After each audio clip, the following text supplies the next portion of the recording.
사도 바울을 보면 어떻게 이렇게 아름답게 여러 가지를 갖춘 사람이 있을까 하는 생각이 듭니다. 하나님께서 왜 그를 마음을 돌이키시고 그의 하는 일을 막으셔서 또 예수를 핍박하는 일에서 예수를 전하는 사역자로 바꾸셨는지를 알 법합니다. 사울은 지적인 것도 지식적인 것도 참 충분했지만 영적인 것도 굉장히 대단했던 것 같습니다. 오늘 본문의 이 내용은요, 예수님이 누구신가에 대해서 또 특별히 구원이 뭔가에 대해서 아주 일목요연하게 잘 소개한 본문입니다. 지난주에 사도 바울이 나는 골로새 교인들 너희들 위해서 기도한다. 기도하는 이유는 뭐냐면 하나님을 아는 것에 자라가는 것을 원한다 그랬어요. 하나님이 어떤 분이냐? 너희 아버지잖아. 아버지가 어떤 사람이냐?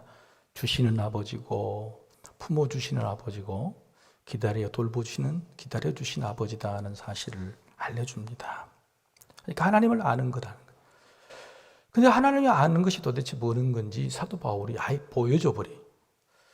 나처럼 하나님을 아는 것에 자라가서 나처럼 되었으면 좋겠다. 사실 나는 하나님을 잘 안다고 자부했던 사람이다.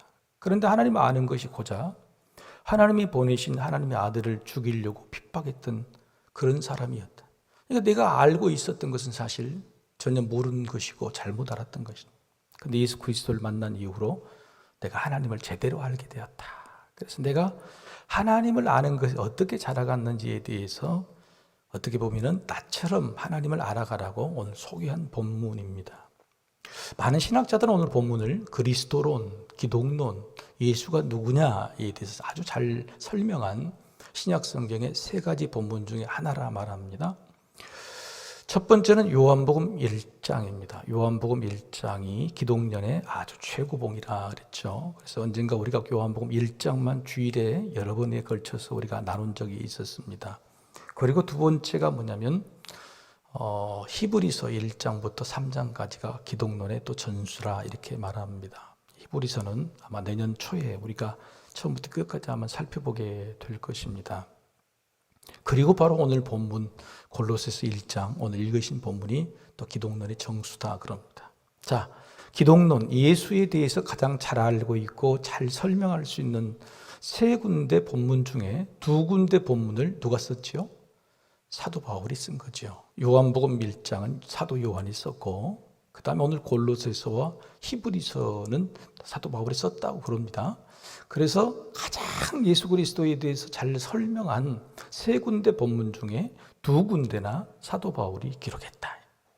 그런데 희한하지 않아요, 여러분? 사도 요한이라는 사람 예수님과 공생애를 같이 했잖아요. 그러니까 예수님 하신 말씀도 잘 들었고 예수님이 어떤 능력을 또 어떤 영성을 또 어떤 모습, 어떤 성품을 가지는지 잘 알 수 있는 사람인데 사도 바울은 예수님을 딱 다메섹 도상에서 한 번 만났을 뿐일 겁니다. 그렇죠? 그런 다메섹 도상에서 만난 예수님, 한 번이 만나지 않는 그런 예수님을 어떻게 이렇게 잘하냔 말이에요. 놀랍지 않아요? 오히려 제자들보다도 훨씬 더 자세히 잘 설명하고 있다는 거예요. 그 말은 사도 바울이 회심한 다음에 마음을 돌이킨 다음에 그의 영성이 하나님에 대해서 잘못 알고 있던 것들이 완전히 새롭게 창조되는 심령이 됐다는 거예요. 그러니까 완전히 잘못된 심령이 거의 새롭게 창조된 수준으로 바꿔졌다. 이게 참 중요하지요. 그래서 어떻게 보면 제자들보다도 훨씬 성령으로 거듭난 그 영혼이 예수님에 대해서 하늘의 신비에 대해서 아주 깊고 자세하고 아주 조리 있게 알게 되었다는 겁니다. 이 말은 우리 골로새 교인들에게는 희망이 되겠죠? 골로새 교인들이 예수님을 언제 만났겠습니까? 사도 바울도 언제 만났겠습니까? 사도 바울이 하는 말은 나는 예수님을 딱 한 번밖에 안 만났지만 하나님을 아는 것을 이렇게 자라갔다. 너희도 그럴 수 있다라고 하시는 거죠. 사도 바울이 성경 글을 보면 칭찬을 해주고 너희를 위해 기도한다 그러고 그러면서 차근차근 저들의 마음을 움직이게 하면서 나처럼 하나님을 알아가자, 하나님 아는데 자라가자라고 살살 꼬시고 있는 겁니다. 엉덩이를 두드려 가면서 지금 잘 설명해 가고 있는 것이죠. 어디서 보니까 어떤 연예인이 맛있는 이 식탁 밥상을 두고 누구 이야기를 하냐면 아버지 이야기를 하더라고요. 아버지. 이 맛있는 밥상이 생각이 나면 이제 뭐 세상 사람이니까 술 한 잔이 생각이 나는데 술 한 잔을 하면서 맛있는 음식을 먹고 싶은 그 추억이 간절한 것이 누구냐면 아버지와의 밥상, 아버지와 술 한 잔 나눴던 그 시절이었다. 근데 이분이 나이가 많이 드셔서 아버님을 뭐 한두 번 만나고 한두 번 식사를 했겠습니까? 그런데 그 사람이 분명히 이야기해요. 나는 그렇게 아버지와 굉장히 기억에 남게 식사한 적이 딱 두 번 있었다. 딱 두 번 있었다. 수없이 많이 어머니하고도 식사했을 거고 아버지하고도 식사할 건데 왜 두 번밖에 안 되냐. 제가 생각으로는 아마 그 식탁 자리가 굉장히 기쁘고 화기애애하고 화목하고 아마 그런 자리였기 때문에 아마 그 많은 시간 중에 딱 두 번이 기억이 난다 이렇게 됐을 것 같아요. 여러분, 이 하나님께서 오늘 이 땅에 예수 그리스도를 보내주신 이유는 뭐냐면 꼭 아버지와 자식이 알기는 알고 만나기는 만나는데 그 자리가 정말 화목한 관계인지 화목한 자리인지 서로의 만남을 기뻐할 수 있는 것인지 우리가 한번 생각할 필요가 있는 거죠. 사도 바울도 사울이었을 때 그랬으니까 하나님을 너무너무 잘한다고 생각하고 하나님을 잘 섬겼지만은 실제적으로 아버지의 마음을 전혀 몰랐던, 그리고 아버지가 기뻐하시는 그런 일들을 하지 못했던 그런 과거가 있었기 때문에 오늘 사도 바울은 나의 인생은 예수를 알기 전에는 헛살았지만 예수를 알고 나서는 정말 온전한 삶, 특별히 하나님을 만날 때마다 너무 기쁘고 행복하고 그런 만남이 되었다. 이런 고백을 하고 있는 것입니다. 자, 지난주 설교 말씀 중에 그랬습니다. 대림절은 우리가 예수님을 만나는 것을 기다리는 것이에요? 아니면 예수님이 우리를 기다리는 것이라고 했어요. 거꾸로 이야기했죠. 그죠? 우리가 하나님을 만나기를 기다리는 절기가 아니라 오히려 하나님께서 우리를 그냥 자나깨나 만나고 싶으셔서 기다리는 절기다. 그런 거죠. 자, 근데 하나님이 우리를 지금도 만나고 계시잖아요. 만나고 계시는데 왜 나중에 그때 제대로 만날 때 예수님 다시 오신 날 그때 만나는 것을 훨씬 기다리고 계실까요? 지금의 우리의 만남은 완전한 만남이 아닌 거죠. 그리고 하나님이 기뻐하시는 상태로 만나는 만남이 아닌 겁니다. 그래서 훗날 우리가 예수님이 다시 오실 때에 새로운 부활의 몸으로 하나님을 그때 만날 때 완전한 기쁨이 되는 만남, 화목한 잔치가 되는 만남이 될 거라고 말씀하고 있는 것이죠. 결국은 하나님이 우리를 만나기를 원하시는 것 어떤 만남이냐면 화목이라는 주제를 가지고 쓴 겁니다. 화목, 하나가 되는 화목이라는 것. 여러분 한번 여쭤볼까요? 여러분 하나님과 화목하십니까? 이걸 쉽게 풀으면 하나님을 만나고 계시는 것도 우리가 잘 모를 때도 많지만 하나님을 내가 만나러 오는 예배의 시간이 늘 기쁩니까? 예, 그러면 화목한 거죠. 근데 하나님을 만나러 올 때 잘 느껴지지도 않아.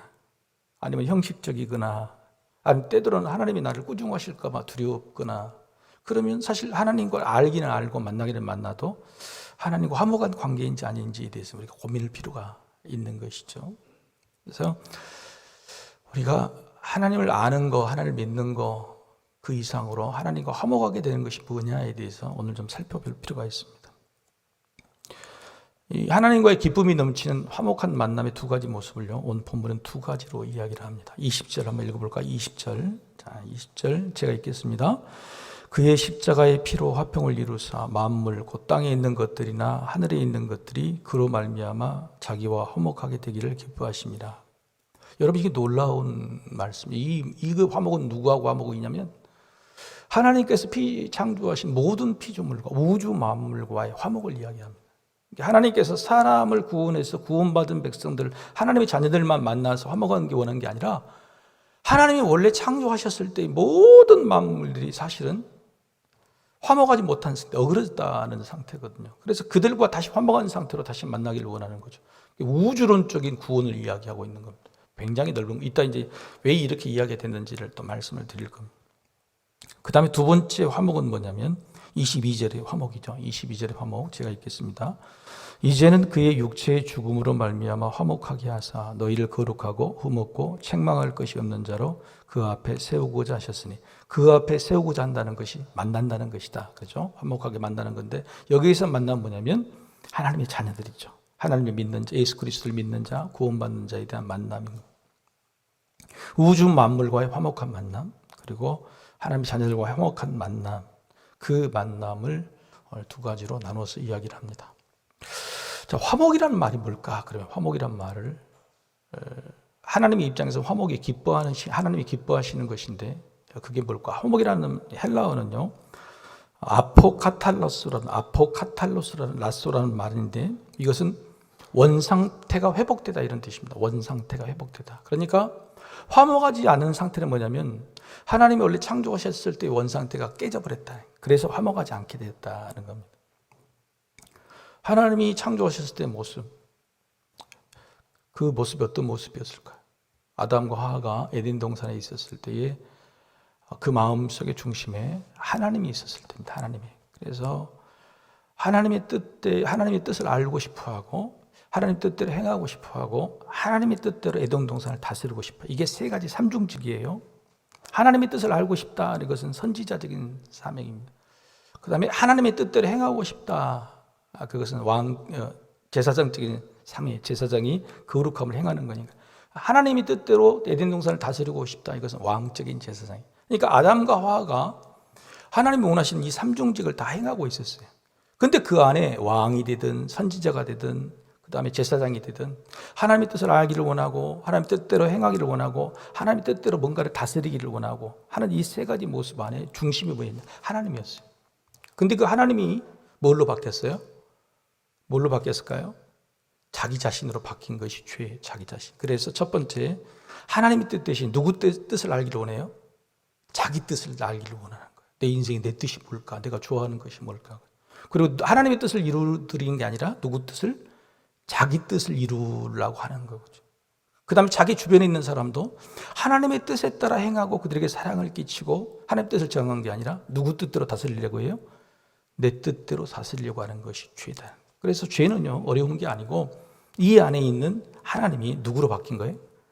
사람으로, 자기 자신으로 바뀐 것이 죄죠. 이게 원상태가 흐트러졌어요. 여러분, 이게 바로 굉장히 중요한 말입니다. 그래서 여러분 21절에 그 상태를 이렇게 말합니다. 21절. 우리 21절 한번 같이 한번 읽어봅시다. 자, 시작.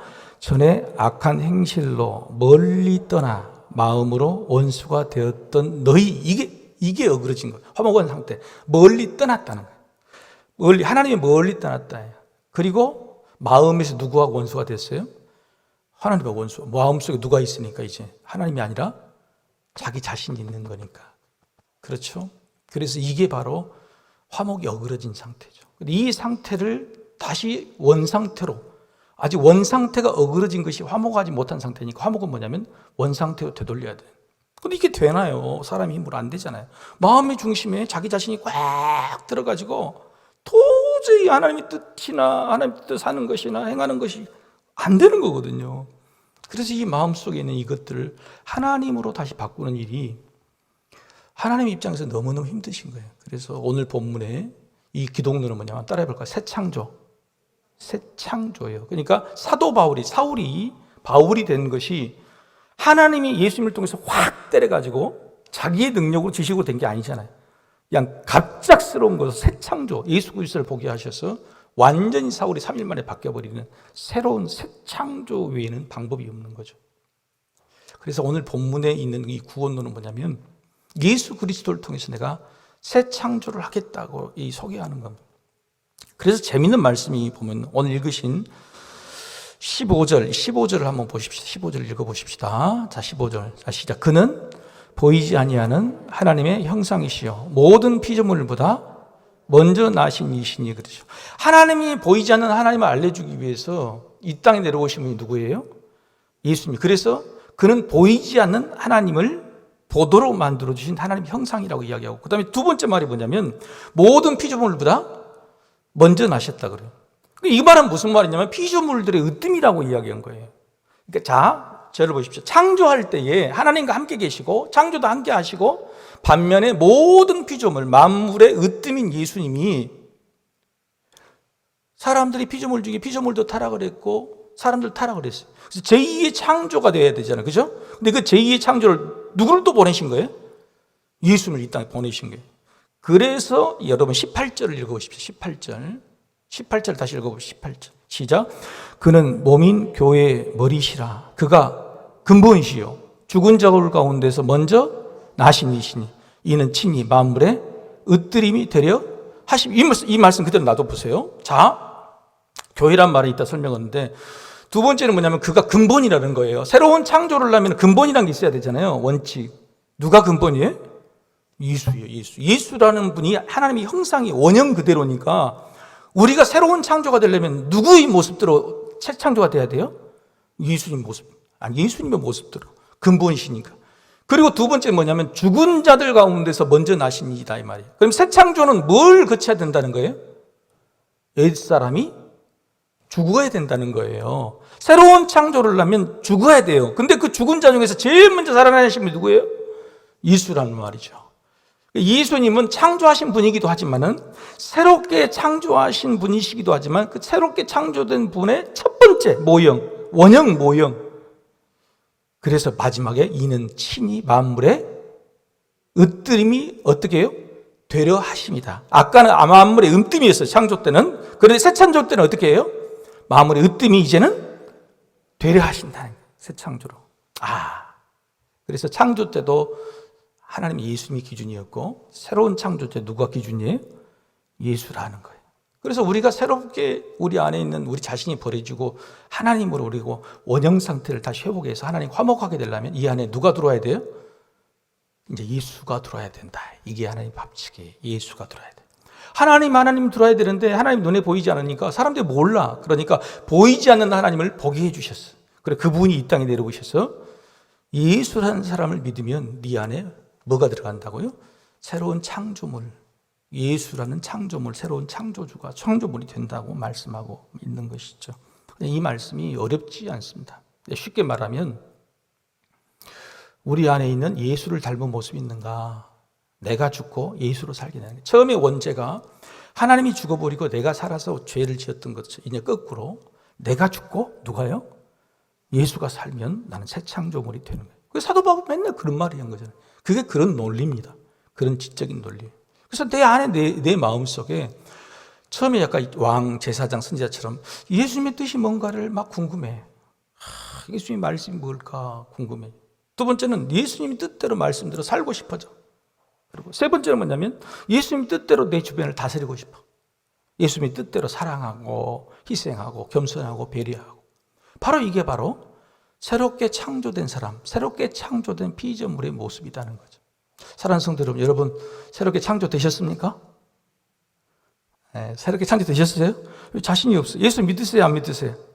여러분 가운데 예수 믿으시죠? 그래 믿는 거죠. 그런데 여기서 우리가 한 가지를 살펴보고 가야 돼.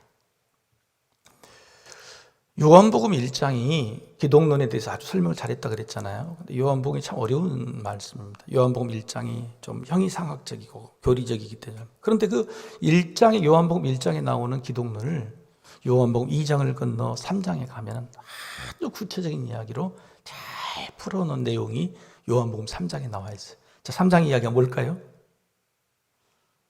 율법교사인 니고데모 이야기가 나옵니다. 니고데모 이야기를 바로 기독론에 관한 아주 기가 막힌 내용을 니고데모와 대화를 통해서 예수님께서 딱 설명해 주십니다.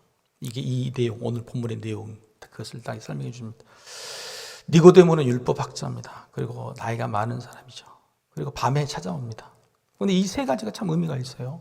여러분 율법학자, 율법교사라 그러면 또 이 요한복음에는 지도자 이렇게 이야기하면 지도자. 그러니까 보통 율법학자 랍비 중에서도 최고로 존경을 받는 사람이었다. 그런데 이 니고데모가 누구를 보게 된 거죠? 예수님을 딱 보게 되니까 자기가 믿었던 하나님은 하나님 아닌 것 같아. 뭔가 잘못하고 있는 것 같아. 예수님이 말씀하신 하나님의 나라가 자기가 생각했던 하나님의 나라하고는 전혀 다른 거예요. 자기는 이쪽에서 권위자인데도 불구하고 심지어는 예수님이 하신 일들, 기적들이요. 저기는 하나님이 보내신 분이 아니면 도저히 행할 수 없는 기적들, 죽은 자를 살리고 그러니까 자기가 지금까지 알고 있었고 자기가 깨달아 깨우쳤고 자기가 가르쳤던 것이 이건 다 틀린 거 아닌가 하는 거예요. 여러분, 인생 70을 살고 80을 살았어요. 근데 80쯤 돼가지고 하나님 만나야 되는데 내가 믿는 믿음이 아닌가비요? 내가 알고 있는 하나님을 내가 잘못 알고 있었던가비요? 그러면 어떻게 될까요? 여러분 얼마나 당황스럽겠어. 지금 니고데모가 그런 상황이 된 거예요. 니고데모. 그리고 이제는 시간이 얼마 안 남았어요. 늙었어요. 너무너무 고민스럽고 고통스러워서 내가 직접 가서 이야기해야 되는데 용기는 없어. 여러분 70, 80 먹으면 용기가 있어요, 없어요? 하던 대로 믿으려고 그러고 그냥 넘어가잖아요. 그죠? 그런데 그 밤에 용기가 없어서 그래도 밤에라도 찾아온 거죠. 밤에 찾아오자마자 하는 말씀이 당신 행한 기적으로 봐서 당신은 하나님이 보내신 사람이 맞습니까? 라고 물어봐요. 그런데 그 대답에 예수님이 그래 맞다라고 대답하지 않아요. 거꾸로 역질문하고 아주 강하게 니고데모를 깨버립니다. 뭐라고 이야기하냐. 사람이 거듭나지 아니하면 이렇게 시작해요. 예수님 하신 말씀이 당신 하나님 나라에서 하나님이 보내신 사람 맞죠? 당신은 행할 일이 분명하니까 그런 것 같아요. 이야기를 해주세요. 그러니까 첫 번째 하신 말씀이 사람이 거듭나지 아니하면 하나님의 나라를 볼 수 없느니라 이렇게 이야기를 해요. 니고데모는 예수님 뭐라고 하냐면 당신은 하나님께로부터 오신 줄로 내가 알 것 같습니다. 그렇게 아나이다고 이야기했는데 예수님 뭐라 하냐면 너는 알기만 알 뿐이지 진짜 하나님 나라를 본 사람이 아니다. 네가 알고 있는 게 진짜가 아니다. 너는 완전히 헛된 것을 알고 있다라고 말하고 그 앞에 딱 던져버린 것이 뭐냐면 너는 아직 새롭게 깨어나지 못했어. 새롭게 태어나지 못했어. 거듭나지 않았어 라고 이야기를 해버립니다. 그러니까 얼마나 니고데모가 자존심이 상해요. 아니 사람이 내가 늙었는데 어떻게 어머니의 모태에 들어가서 다시 날 수 있습니까? 라고 이야기를 하는 거죠. 그래서 예수님께서 혈통으로나 육종으로 난 것이 아니야. 다시 태어난 것이 아니고 영혼이 다시 태어나야 된다. 네 마음이 다시 태어나야 된다. 그것은 물과 성령이 아니고는 할 수가 없다. 그러니 이 말은 무슨 말이에요? 니고데모가 성령을 받았다는 소리예요? 안 받았다는 소리예요? 전혀 안 받았다는 소리예요. 성령을 안 받으니까 머릿속에 안 것은 많은데 볼 수는 없는 거예요. 내가 뭔가 이야기를 할 수 있는데 내가 확신을 가지고 예수님 말씀을 완전히 다 흔들려 버리는 이런 사람이 된 거죠. 그러면서 성령으로 오면 네가 거듭날 수 있다. 이 거듭난다의 말이 뭐예요? 아까 다시 태어난다, 새 창조 이것을 성경 교리는 중생이라고 말하기도 하고 우리 중생이란 말 많이 들었죠? 중생이란 말도 있고 다시 정확한 말로는 새 창조 이렇게 이야기하는 겁니다. 그래서 중생이라는 것이 새 창조라는 것이 얼마나 기가 막힌 거냐면 우리가 하나님을 예배하고 하나님을 잘 70, 80까지 잘 믿고 머릿속에 아는 거 그게 중요한 게 아니고 하나님 나라에 대한 소망을 보는 거예요. 하나님에 대한 예수님을 통해서 하나님을 볼 수 있게 되는 그런 영적인 눈들이 있는 사람이 하나님 나라를 볼 수 있는 거듭난 사람이라고 이야기를 하는 겁니다. 그리고 예수님이 그때 여러분이 제일 좋아하시는 말씀 잘 아시는 요한복음 3장 16절 뭐죠? 하나님이 세상을 이처럼 사랑하사 바로 여러분이 잘 아시는 말씀을 바로 이 니고데모와의 대화에서 주셨다는 거예요.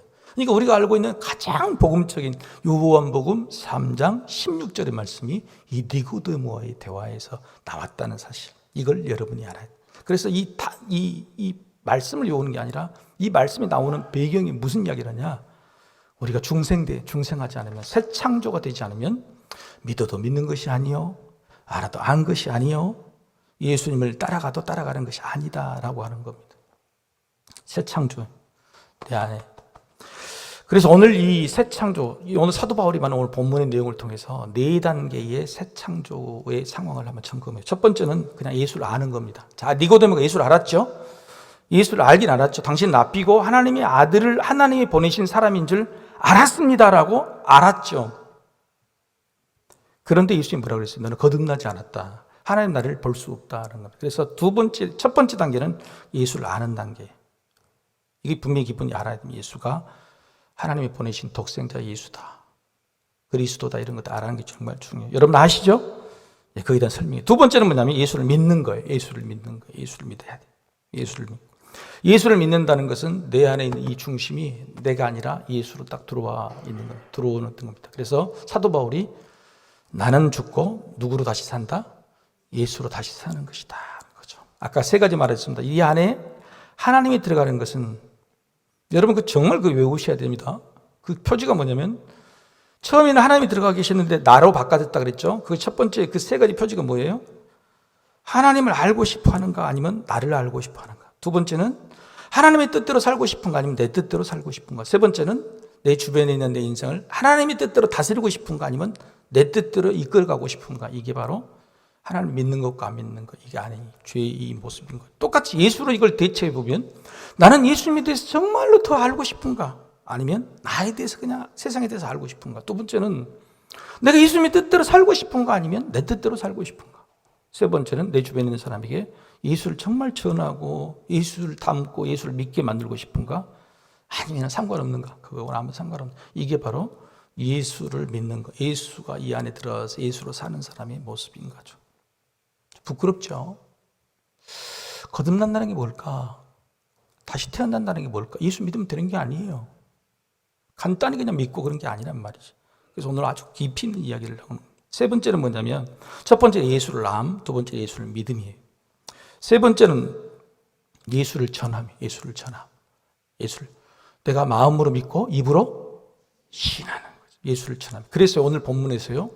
기가 막힌 말씀 한 군데를 딱 해놓으세요. 자, 아까 18절 다시 한번 읽어볼까요? 내가 그 이야기를 설명 18절. 자, 시작. 그는 몸인 교회의 머리시 여기까지만 딱이죠. 왜 교회란 말을 여기서 딱 하는 거예요? 교회란 말. 이 교회는 뭐죠? 교회가? 이 교회 정의가 뭐예요? 이거 그러지 마시고. 교회의 정의를 외우셔야 되는. 이 교회가 뭐냐? 세상 사람이 물어보면 교회가 뭐냐? 물어보면, 교회 당이야. 소속교회. 이렇게 요즘 이상한 그 대권 주자는 이 말하면 정말 이상한 대답하죠. 그런 거 말고 교회가 뭐냐고 물어보면 정확히 대답. 교회가 뭐죠? 우리 성도 여러분 잘 아시네. 예수를 구주로 고백하는 사람들의 모임이에요. 한번 이야기해 봅시다. 예수를 구주로 고백하는 사람들, 그들의 모임이란 말이에요. 이게 교회예요.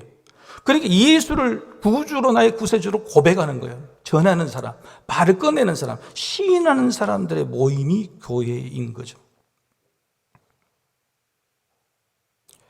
그래서 교회 안에 예수를 전하는 입술이 없다면 교회가 아닌 거예요.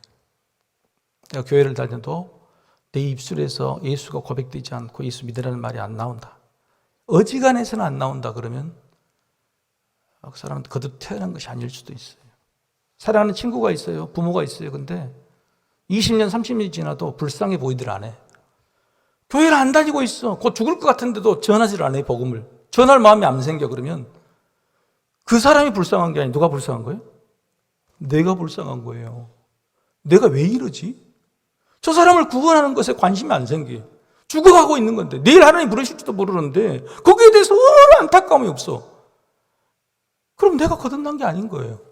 거듭나는 3단계 들어오지는 않은 거예요. 진짜 거듭난 사람은요, 막 애 같아요, 애 같아. 예수 안 믿고 죽을까 봐. 예수 안 믿고 떨어져 나갈까 봐. 애 같합니다. 자식들이 결혼하면요, 믿지 않는 배우자 만나는 것은 어마어마하게 기도해야 돼요. 믿지 않는 배우자를 만났다 그러면 지금도 너무너무 열심히 기도해야 되는 거예요. 내가 어떤 믿음으로 자식한테 그 믿음을 인수인계를 해줬는데 그 믿음마저도 빼앗긴다? 안 되잖아요. 그러니까 그 문제에 대해서 우리가 정말 심각하게 기도하고 고민해 봐야 돼요. 네 번째는 뭐냐면 따라해 보세요. 예수로 삶. 예수로 삶이에요. 예수로 삶인 거예요. 오늘 보면 모든 근본은 예수라 그랬죠. 그죠? 모든 근본 내 안에. 그래서 내 안에 있는 예수를 알고 예수를 믿고 예수를 고백하고 네 번째는 내가 작은 예수가 되는 거죠. 저 사람을 보면은 예수처럼 보인다. 그리스도의 향기가 난다. 예수를 아는 냄새가 난다. 그래서 계속 사도 바울은 그렇게 말하는 거예요. 예수를 아는 냄새, 예수 그리스도의 향기죠. 우리 옆 사람 냄새 한번 맡아봅시다. 예수 냄새 나는 거 같나? 마스크를 써서 잘 모릅니까? 우리 보면 그냥 알잖아. 저 사람 예수 나는 거. 나는 가끔 물어봐. 내 아는 사람한테, 우리 아내한테, 여보, 내가 목사 같아? 근데 목사 안 같은, 난 개인이 가끔 그래. 어디 지나가다 목사 안 같으면 내가 진짜 부족한 거잖아요. 누가 봐도 저 사람 목사 같은데? 이런 마음이 있는 거죠. 우리 옆 사람 한번 보십시다. 예수 믿는 사람 같아요? 이게 보여야 되는 거예요. 냄새가 나야 되고 향기가 나는 거예요. 저 사람 보면은 늘 입가에 웃음이 있고 뭔가 받아줄 것 같고, 그죠? 뭔가 넓은 가슴이 있는 것 같고, 힘들고 어려울 때는 먼저 도와줄 것 같고, 이렇게 바로 뭐 어려운 게 아니거든요. 근데 옆에 있는 사람은 뭐 친척들이나 이웃들 보면 저 사람은 꼭 곱장이에요. 지 것만 챙기고, 싸우기는 대팔 제일 잘 싸우고. 여러분, 이런 모습을 가지고 있으면 그게 아니잖아요. 그 사람은 거듭난 사람이 아닌 거예요. 그래서 네 번째는 예수로 사는 것이 굉장히 중요하다, 이렇게 말하고 있는 겁니다. 그래서요, 놀랍게도 사도 바울은요, 골로새 교인들 너희들 믿음이 참 좋다. 교회 생긴 지 얼마 안 됐는데도 그렇게 열심이고 그러니까 내가 참 기분이 좋더라. 그런데 너희들이 지금 믿음이 흔들리고 있지 않느냐, 내 소식을 들었다. 근데 그 흔들리고 있는 이유가 뭐냐면 너희 안에 있는 예수가 그저 알고 있는 단계에서 믿는 단계, 그리고 고백하는 단계, 더 나아가 예수의 모습으로 성품이 바뀌는 그런 단계까지 됐는지 궁금하구나. 그래서 오늘 그 복음에 대해서 그렇게 됐으면 좋겠다고 말하고 마지막에 어떻게 딱 이야기한 줄 아세요? 사도 바울이요, 한마디도 흐트러짐이 없어요. 너희가 이미 그렇게 됐다고 말하질 않아요. 자, 23절 한번 읽어볼까요? 23절. 자, 시작.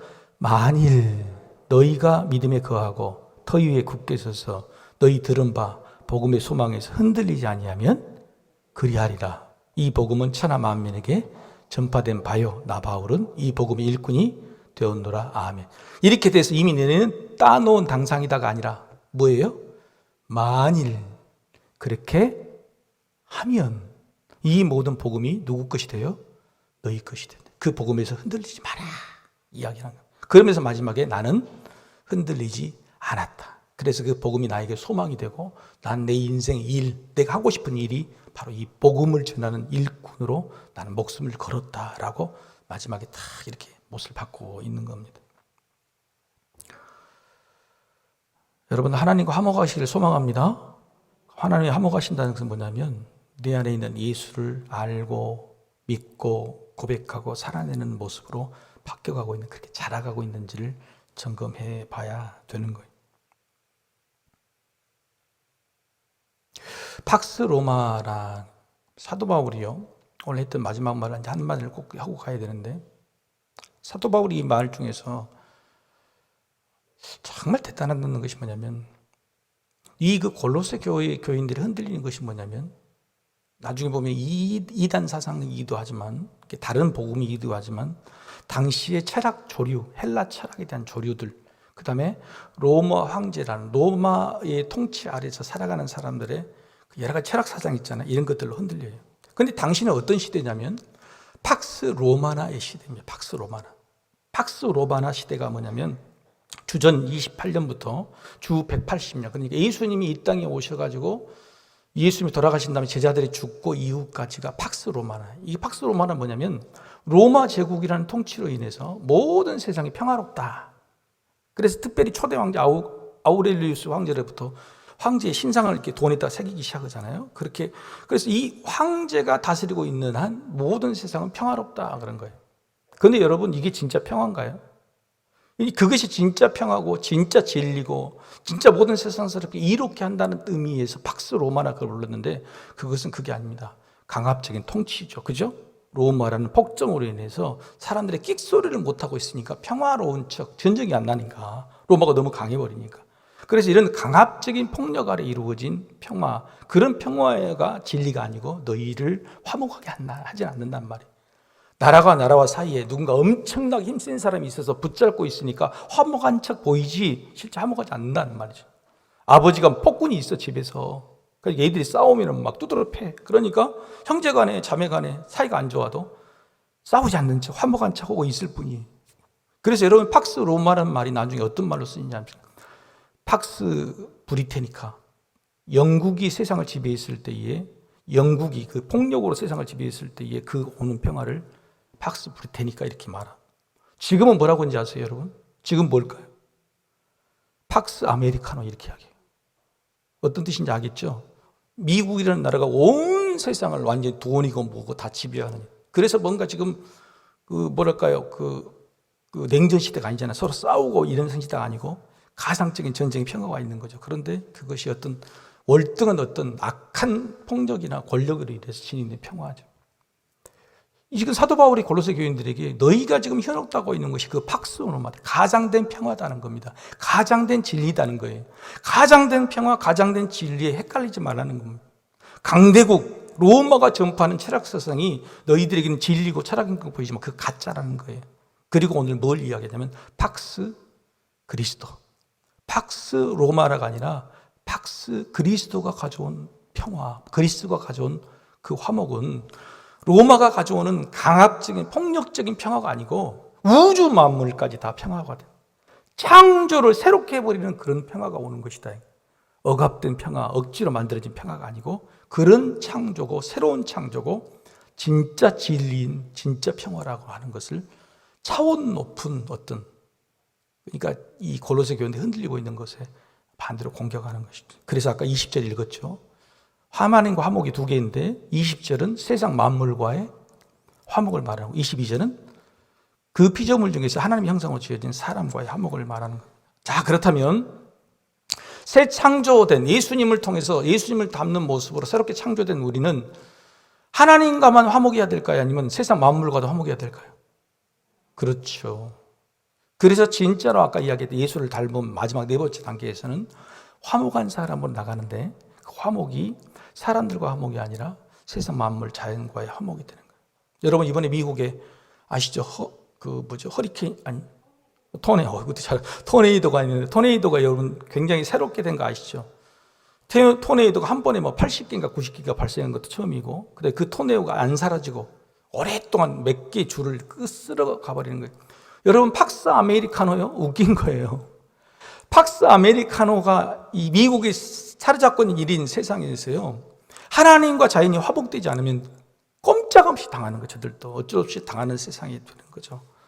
여러분 그 세상에 있는 모든 생명체의 기원은 바다에서 옵니다. 바다에서. 그래서 바닷물 속이 영양자원이 충분해야 되는데 그 영양자원이 충분한 것이 뭐냐면 산호거든요. 산호에서 모든 영양. 그런데 전 세계 산호가요, 근 10년 안에 3분의 1이 죽어버렸어요. 아세요? 모든 바다에서 생명체가 나오는데 그 생명체의 근원 받친 산호가 이 앞에 10년 안에 3분의 1이 죽어버렸어요. 그러니까 여러분 이런 것들이 지금 우리가 지금 당하고 있는 여러 가지 이상 기후나 이런 것이 오게 되는 거죠. 그래서 여러분 우리가 정말로 예수를 닮은 새로운 창조가 된다 그러면 만물을 새롭게 창조하는 만물과의 화목까지도 우리가 생각하는. 그래서 내 옆에 있는 누가 됐든지 어떤 사람이든지 믿는 사람이든지 믿지 않는 사람이든지 누구에게나 그리스도의 평화, 하나님과 화목을 전하는 그런 사람이 되어야 된다. 여러분 원수하고 왼수가 다른 거 아시죠? 원수가 왼수. 원수하고 왼수가 어떻게 달라요? 여러분 원수는 진짜 원수, 왼수는 뭐예요? 진짜 이쁜 것이 왼수지, 그죠? 왼수죠. 여러분 우리 하나님과 지금 원수과요, 왼수과요?